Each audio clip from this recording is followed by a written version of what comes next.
Here's the scoop on Toy Story 4 from Tom Hanks, Annie Potts, and Tony Hale. Before we get going, make sure to like and subscribe. Who wants to go on a road trip? Me! Vacation! You need help with that? No, I got it. I know, this is a little strange, but we all have to make sure nothing happens to Forky.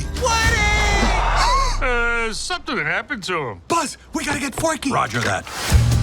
The panic is attacking me! Change of plans. Jesse, Ham, Buzz, Bo, Rex, Potato Head. Hey, watch it, Where buddy. do we go? Let's go save a spork.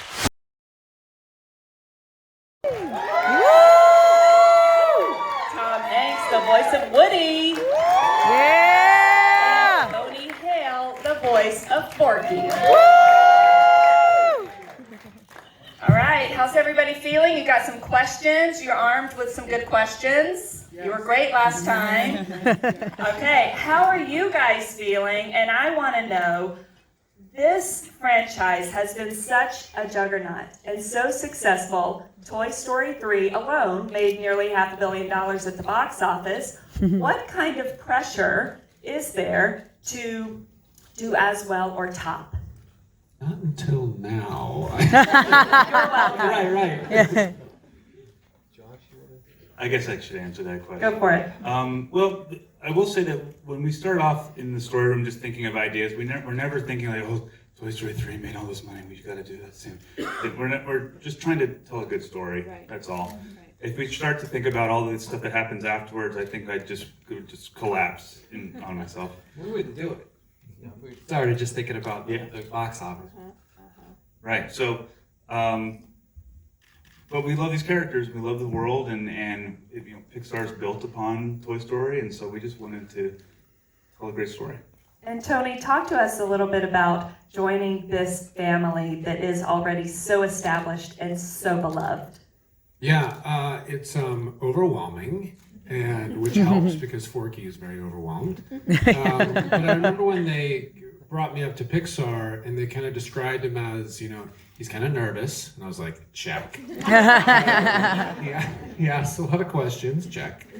And he's kind of gullible to a fault, and I was like, bingo, I'm in. So I just love that he, sees everything as new, and I mean, mainly I love that he's a character that his home place is trash.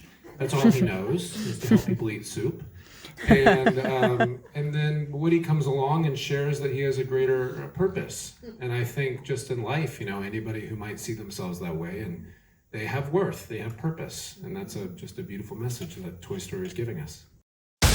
Woody? Why am I alive? You are a toy.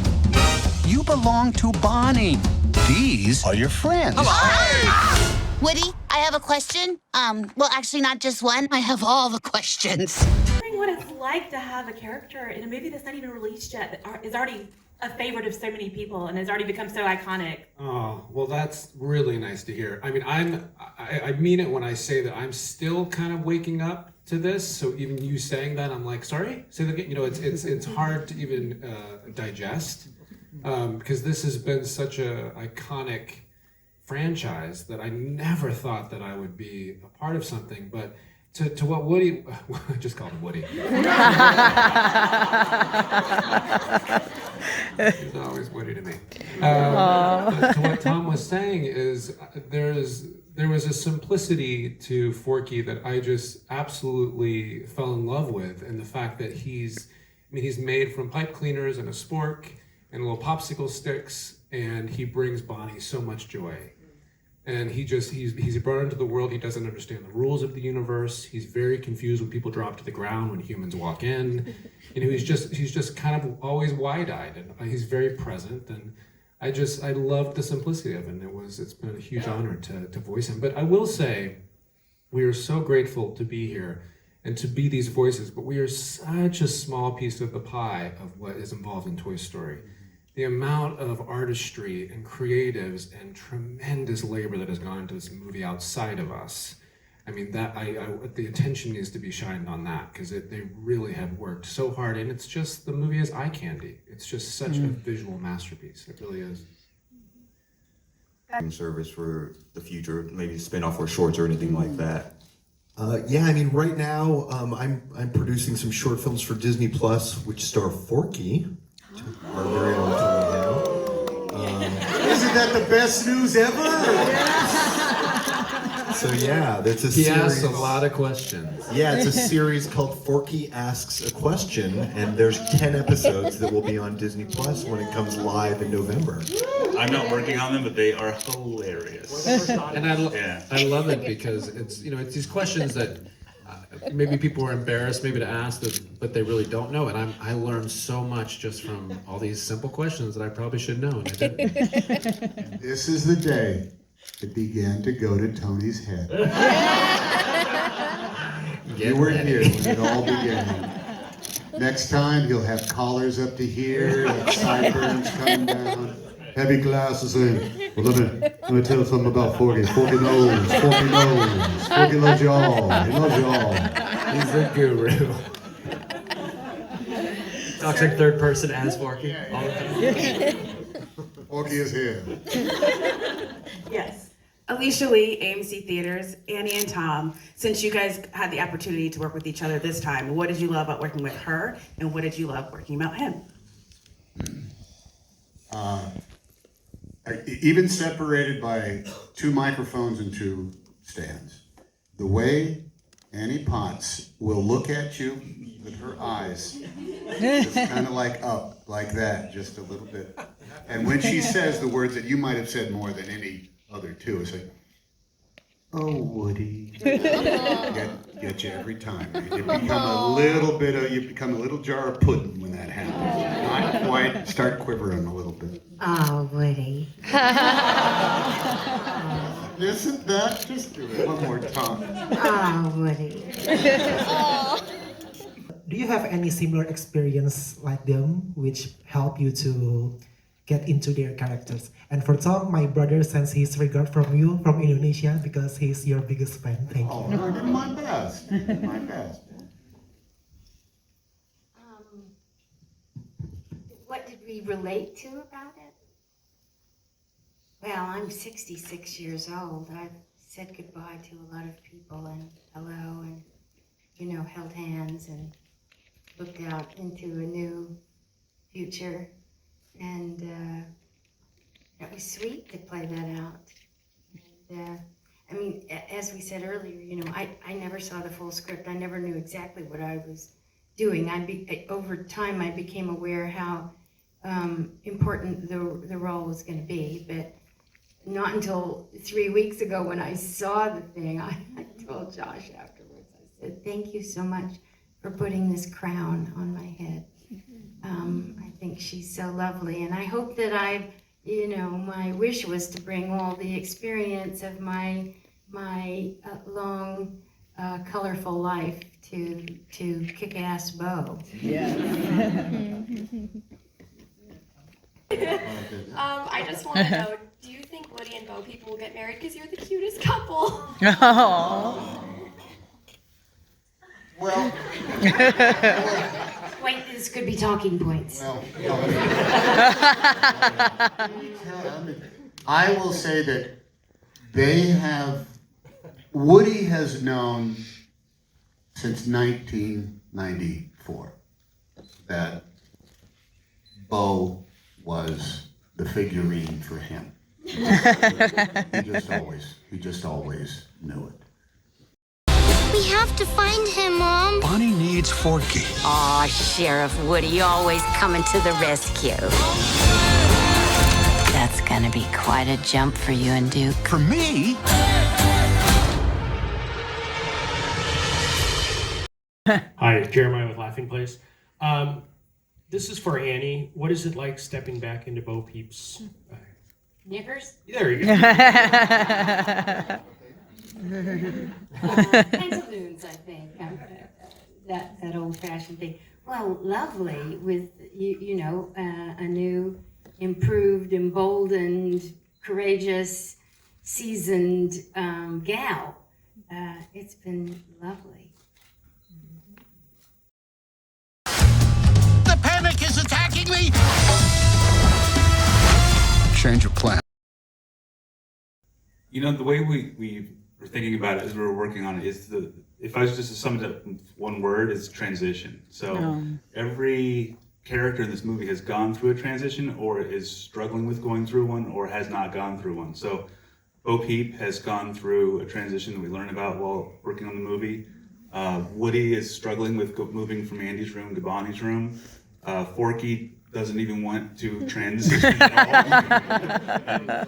Right. And Gabby is kind of stuck in time. That's why part of the reason we put her in an antique store is like things are not changing around her. She's covered, there's dust everywhere. And even Duke is haunted by, his past as well. So that's how we approached it when we were working on it. Just kind of thinking that all these characters are kind of having the same theme that way.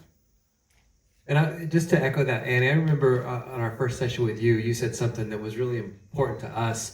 It was just going through the first set of pages, and I think between takes you looked up and you said, "Oh, she speaks a little differently now." There was this, you noticed that just the I don't know, even remember the specifics, but we looked at each other. Yeah, exactly, and I just that little nuance made that you noticed it and felt it was a little marker for us that it was going the right way.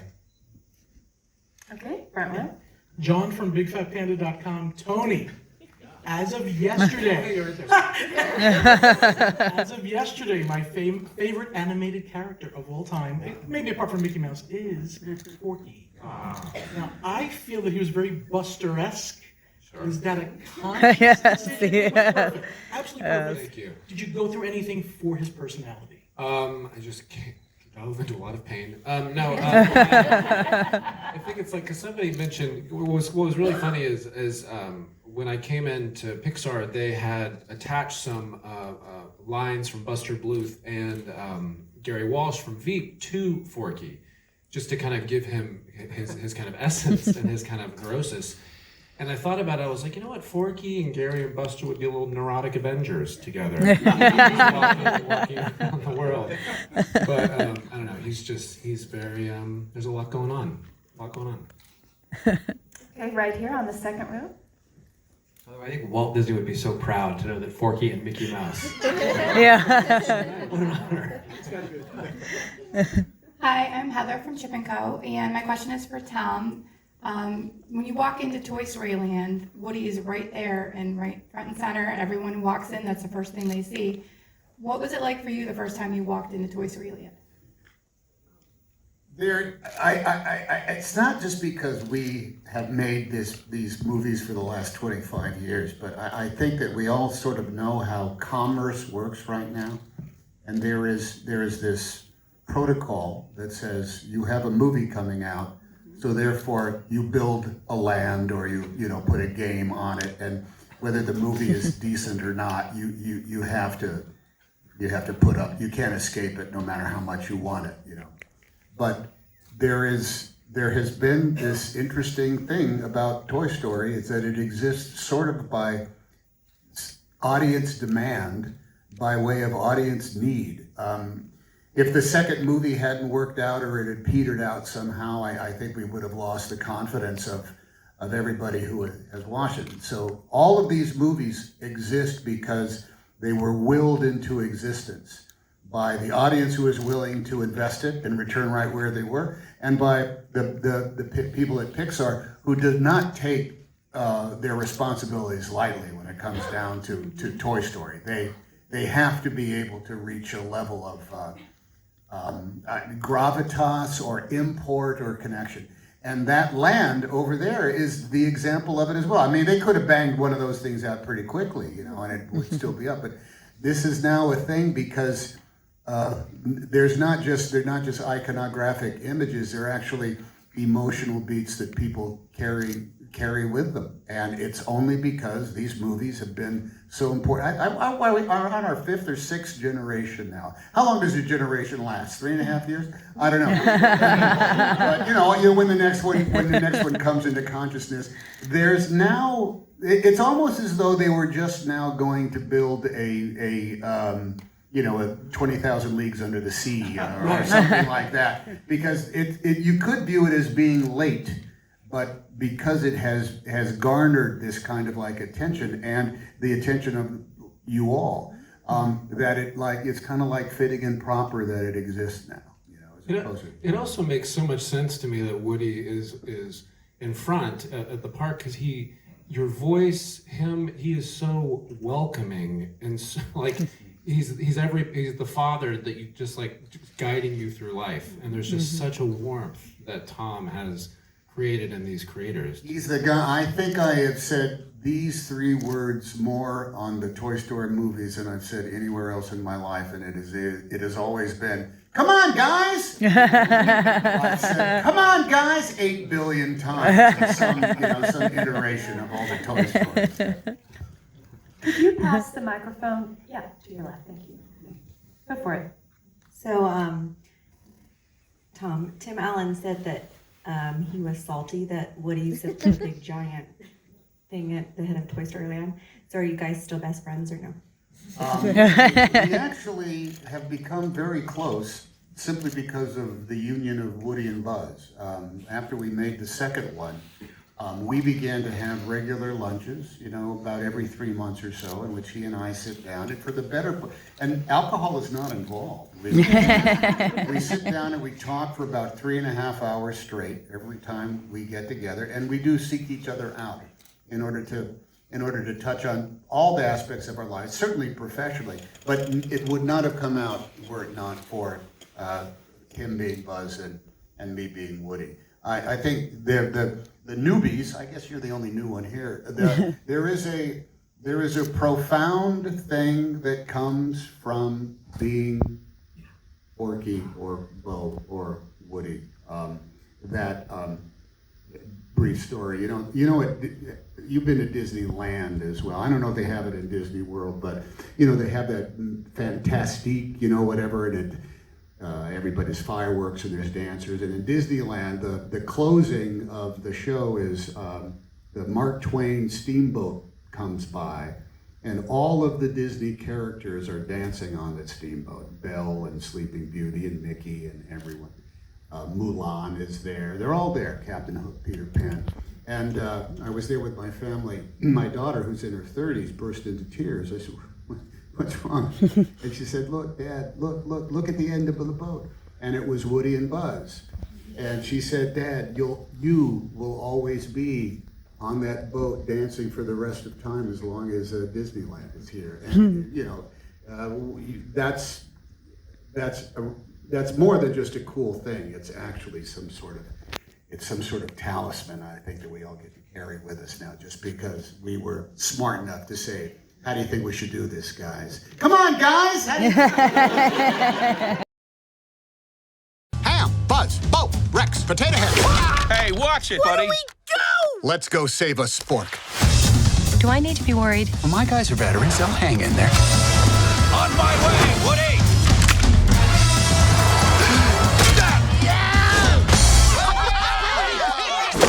Oh.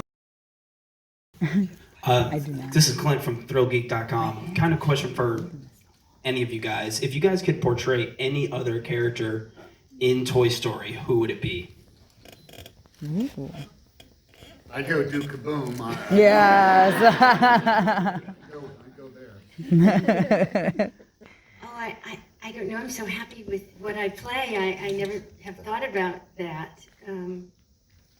It's like asking who else you would like to be in life. I don't know. I'd bring Beaker from the Muppet Show into the universe. Oh, yes. Because he's my fave. Right here. I just have a question for Tom. Tom, when you did this movie 25 years ago, you'd come off Philadelphia and Forrest Gump, and just what you thought Toy Story could be. Was it just a one-off for you, or did you imagine it could be what it became? There was something that was ridiculously exciting. Much like what they did with you, they took a line from, believe it or not, Turner and Hooch, and animated Woody saying, "Don't eat the car, don't eat the car, you're eating the car, stop eating the car." And I just looked at it, it was just a figure on a blue background, and I sort of like, well, how did they do that? That was one question. But then what the story was all the way through, it was a bit of a very, very tough job. I think truly recording these things, you have to stand still and inhabit a physical space that is usually wrenched with, my diaphragm always hurts after a recording studio. Because come on guys, it's all that some version of that plays all the way through.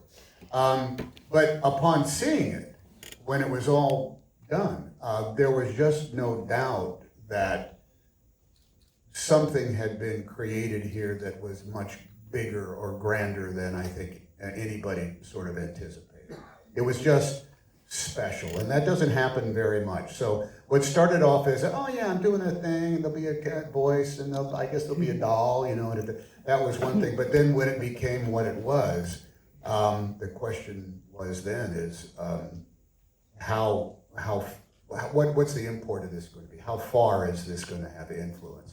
And it only continued along because the next story was not just a sequel, was not just a cashing in, but it was a more investment in what the original asked of us all.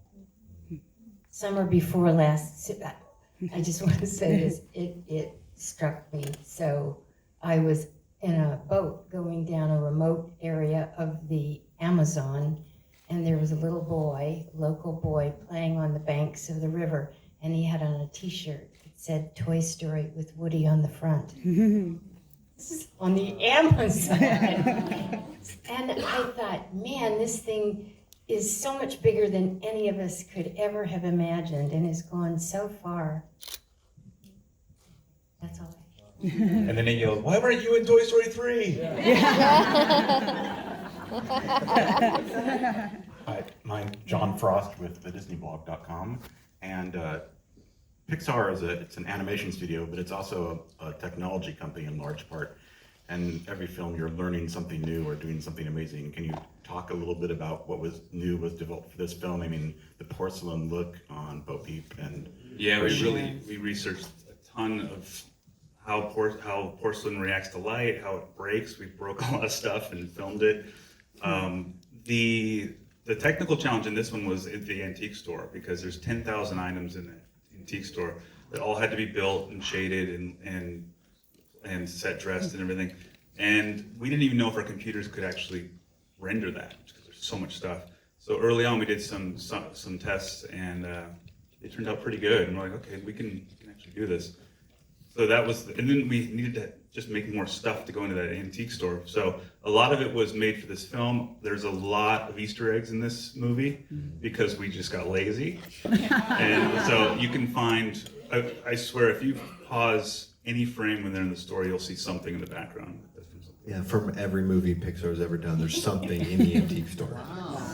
Wow, come on. Some we didn't even know. The sets department, I just noticed the other day, Carl and Ellie's house shrunk down on a shelf, from up. Bing Bong's rocket is in the background. Now, will we have the ability, or because we're streaming these things now, that we can actually pause them and look at them? Is there can you do that when you're streaming something? Yeah, as opposed to a good DVD? It's a little harder, but you can do it. Okay, all right. Because I just go to the theater and scream back at the projection. That'd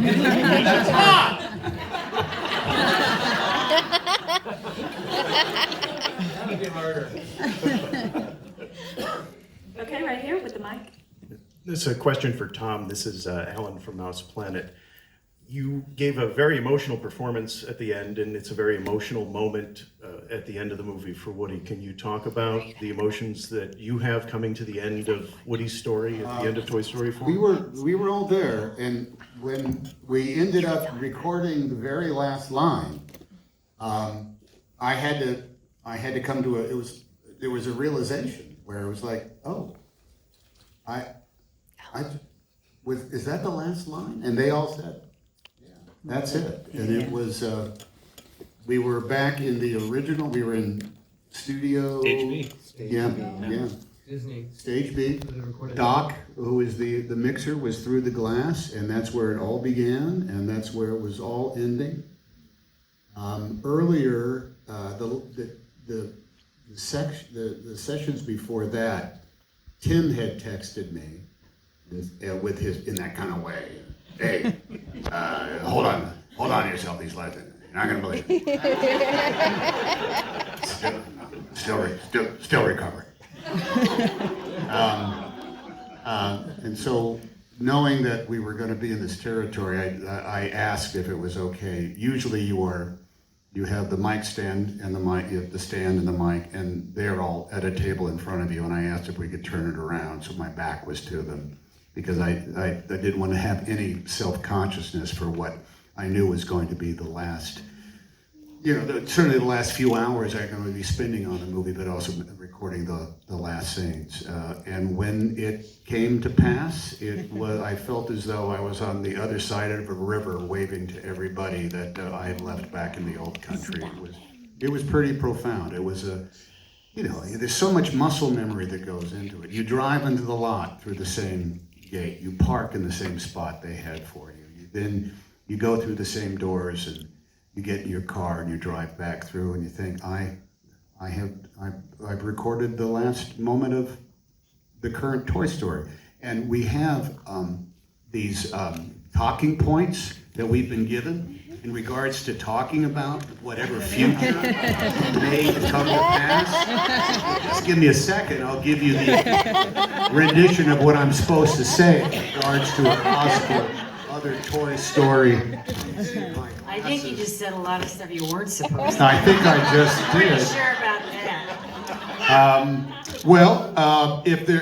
I know where we leave off. Toy Story 4 is about Woody's journey into the world outside the comfort of Bonnie's playroom and all the possibility that holds for a toy. So just take that and extrapolate it as far as you want to, and we'll see what goes on. And thank you, Disney Vertical Integration Department, so that I'm aware of what I'm supposed to say here. Thank you for staying on message. Yeah, Let's kaboom.